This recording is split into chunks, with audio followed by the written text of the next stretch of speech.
these last 4 years, I mean, how has freshman seminar, how did it have an impact on you? Welcome everyone to my show. I'm here with Mr. Mario, the AVID teacher and the Freshman Academy team lead. These last 4 years, I mean, how has freshman seminar, how did it have an impact on you? Well, I just remember, I don't know, it's just we did a lot of work in your class, I'm not even gonna lie. And it was a great impact on me because we got to see different, we got to go on field trips, the career fair, and we got to, you had us doing different, projects that would help us now that we were seniors and stuff. And it just, made me realize how, high school was gonna go for me and, the post-secondary outcome after I leave. So I have some questions for you. This is a personal question for me. When I was in his class, I'm gonna ask, why did you have us doing all them what's the things that we had to answer 30? The U science. Yeah, the U science. Yeah, test. that. So I think that if I would have had a class like y'all had when I was in high school, I would have been more prepared for the real world in college. Mm-hmm. And so a lot of that stuff that I was having y'all do are things that you would do when you got to college your freshman year. Yeah.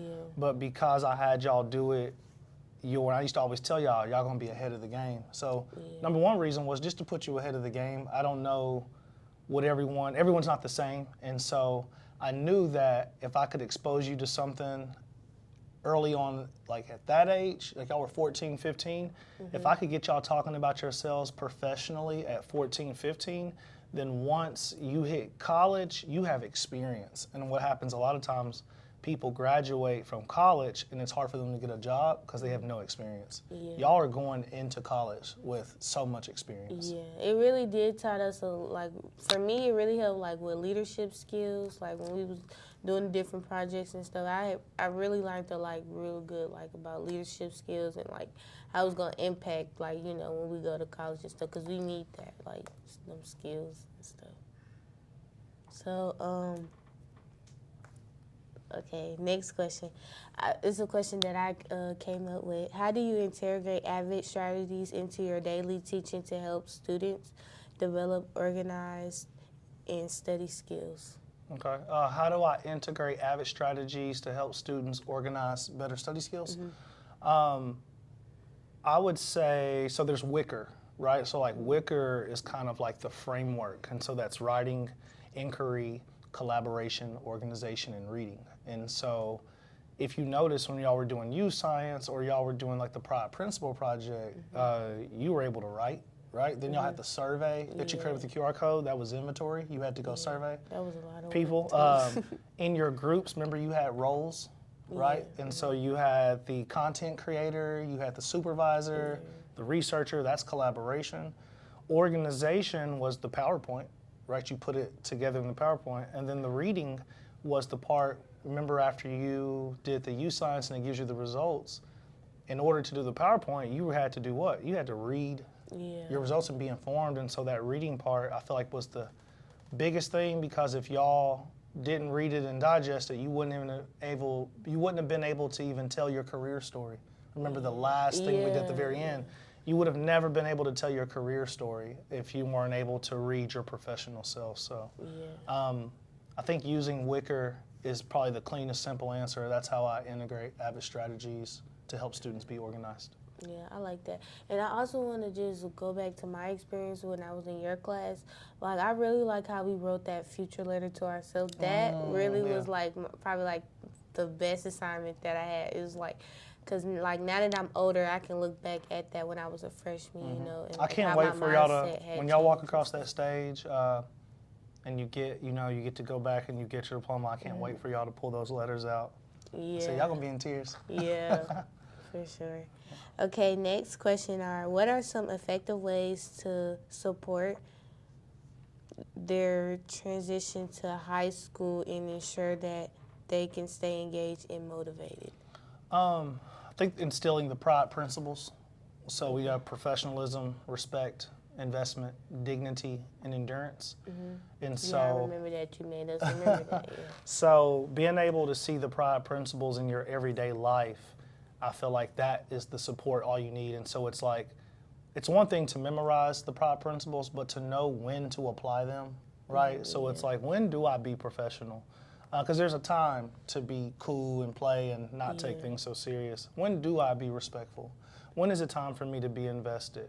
When do I show dignity? How do I endure? And I felt like in my class, having y'all not just practice those things, but we did like, y'all like role playing, but then asking you, how do these look in your other classes?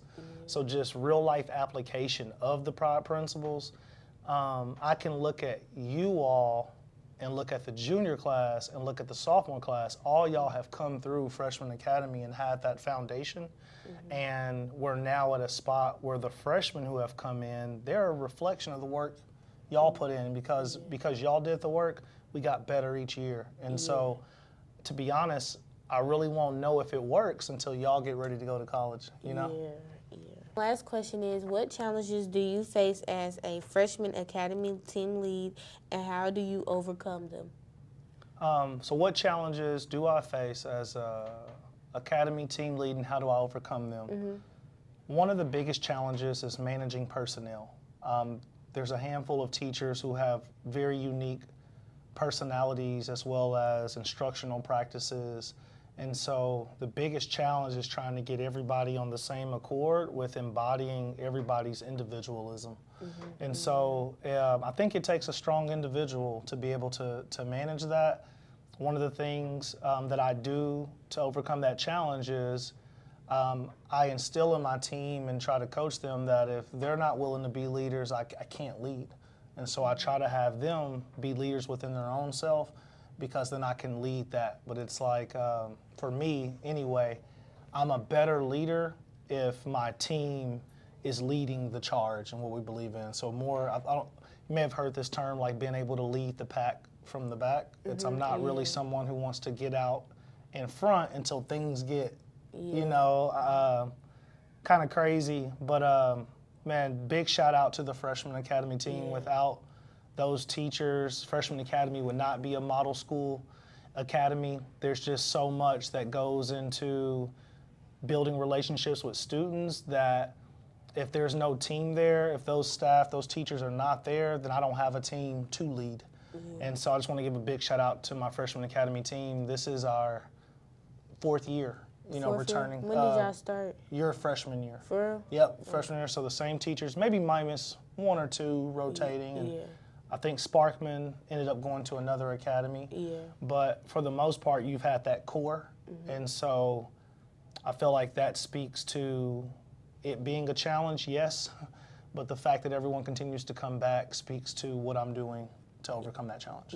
And then last question, like for real, who is your favorite class? Like, oh my gosh. You know. Okay, I got this question from the sophomores the other day in Avid, because they always say, oh, you say the same thing about every class every year. So we're gonna settle it right here once and for all. I do not have a favorite class by itself, but every class has been so unique and individual that if it was a category, it's like I could pick favorites for that. So I'm gonna go through it really quick. The class of 2026, you all are the leaders and rebels of like change. Things have changed at Pearl because when y'all got here, you pushed against every system and thing that we had until we got it right. And so you think about how y'all senior year is going, it's like, it's a little bit of pushback, but y'all are, man, moving through the hallways, you're getting the work done. The junior class, they were the ones that came through and said, man, you know what? Like, I'm going to get the work done regardless of what. There wasn't really a lot of pushback from that class. The sophomore class came in, and it was a lot of like, tell me why I'm doing this, right? They got it done, but that's the why class. We had to do a lot of explaining this is the why. And so here we are with the freshman class and bringing it back full circle. Because each individual class was unique in its own, the teachers got better. And so we were more prepared for this freshman class coming in.